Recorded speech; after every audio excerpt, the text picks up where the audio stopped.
Many elite-level athletes spend hours physically training, but they also spend many hours psychologically training. Today, we are going to be discussing the power of imagery, a psychological skill used to improve performance. Research shows that successful athletes exhibit improved concentration, improved confidence, lower anxiety, improved arousal regulation, more positive thoughts, greater determination, and through each of these, we see improved performance. Imagery has the power to improve each of these components. So, next, you may be wondering, what is imagery? Imagery is a psychological tool that uses senses to create a realistic experience in one's mind. This includes all 5 senses of taste, touch, smell, vision, and hearing. Imagery allows athletes to prepare for the future and relive past experiences. Both methods are important and can be used to enhance performance. Imagery is different from visualizing, which only uses the visual system to picture an experience. Research shows that the more senses utilized, the better. Imagery can also be enhanced if using emotional states such as thoughts and feelings. For example, if an athlete can use imagery to relive how they were feeling during a specific game. Were they anxious or were they feeling calm under pressure? Additionally, imagery can be enhanced with verbal rehearsal by practicing performance cues or positive self-talks, such as saying, "I can do this," before a game, meet, or match. Imagery also encompasses vividness and controllability. Vividness is the ability to create a clear and detailed scenario within your head, while controllability is the ability to manipulate these scenarios into what you want to imagine. For example, if you were a gymnast visualizing a dismount off of uneven bars routine in gymnastics, you would consider all aspects vividly, from the chalk on your hands to the wind you feel while you're gliding through the air. And for controllability, you would imagine yourself sticking the perfect landing rather than stepping out or falling, even if this has happened in the past. During imagery, you have the power to control the optimal outcome and make the experience feel as realistic as possible. Next, we are going to explore the different types of imagery. When an athlete practices imagery, they are imagining themselves either internally or externally. Internal imagery invites the athletes to step into their own shoes, to immerse themselves fully in a visceral experience of executing a skill from within. If putting a golf ball, an athlete can look down and see the ball lying in front of their feet. They can feel their hands gripped around the golf club while viewing and feeling it all from within their own body. On the other hand, external imagery offers a different vantage point, one where the athlete is watching themselves from a third-person perspective, as if viewing a playback video of themselves. Here, athletes adopt a spectator's perspective, observing their performance from the outside looking in. A volleyball player may see their teammate set the ball from them and then watch themselves go into an approach and spike the ball across the net, all from the sideline view. It is likely that athletes utilize both types of imagery. It remains unclear whether one perspective is more beneficial than the other for each individual sport or activity.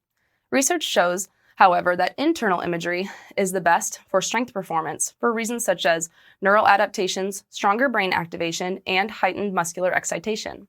For example, if you are an athlete imagining a deadlift before a powerlifting competition, you may opt to utilize internal imagery so that you can feel the activation of your quadriceps, hamstrings, and core to lift the barbell.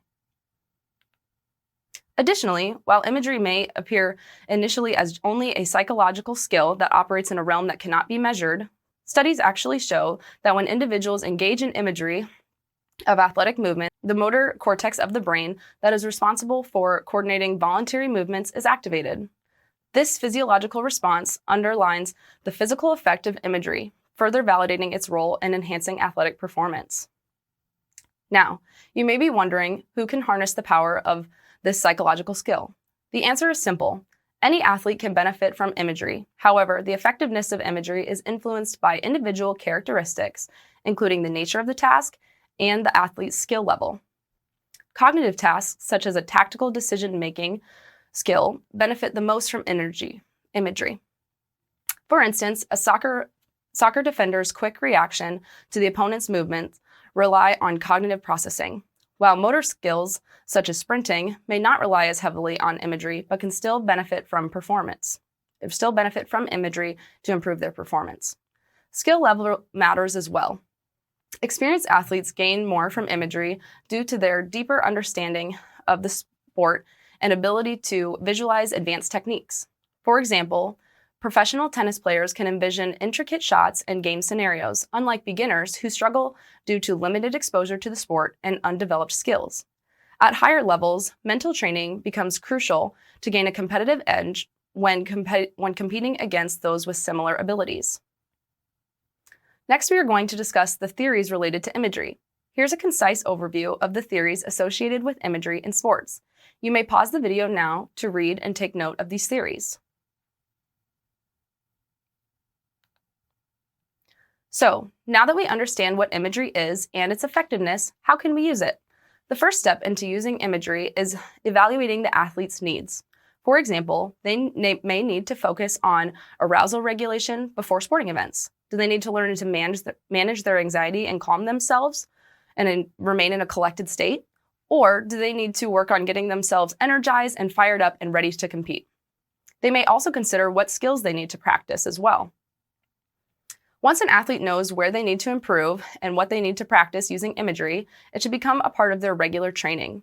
Imagery should be paired with physical practice for the best results. And just like physical practice, imagery takes time and should be incorporated into the daily routine, not just used before a big meet, game, or match. To begin an imagery session, an athlete should calm their mind. This can be done through breathing exercises or imagining a calming scenario. After a few minutes here, the athlete can run through experiences or scenarios in their head related to their sport to enhance their motor skills. Athletes can use imagery to create an ideal experience or use successful past experiences, reflecting on how they felt. What did the routine feel like?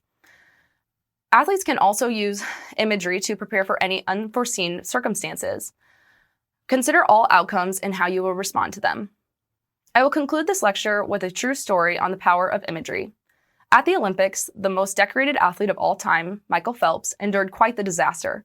Phelps dove into the water for the 200-meter butterfly at the 2008 Beijing Olympics, and his vision quickly became obstructed as his goggles filled with water. Because he had practiced imagery many times, with the help and guidance of his coach, Phelps was able to perform under such circumstances. He counted his strokes, he felt the rhythm of his strokes, and he powered off each wall and did not need vision thanks to his mental preparation.